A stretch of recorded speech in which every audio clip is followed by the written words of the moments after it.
Tulime Maiaga siia restorani sööma ja me nägime just üle 5 hiire.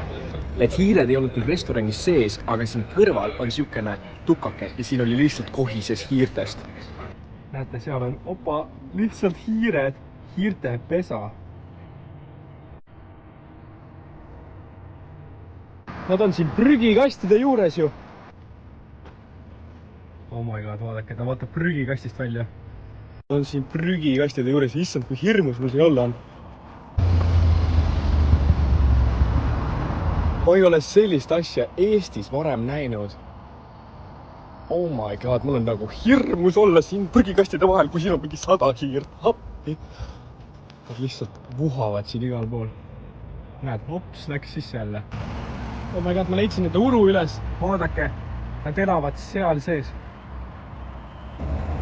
Vaata, siin on kõik kurge täis.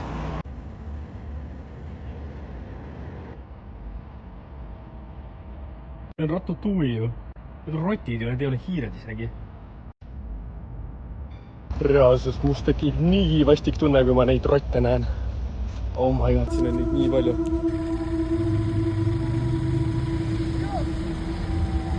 Damn, that's so creepy. Siin on nagu mingisugune 100 rotti reaalselt. Ja neil on prügikastide ümber tehtud pesa, nii et maal lähevad mingisugused 10 erinevad urud täpselt prügikastide alla. Oh my god, kui rõve. Mis tunned?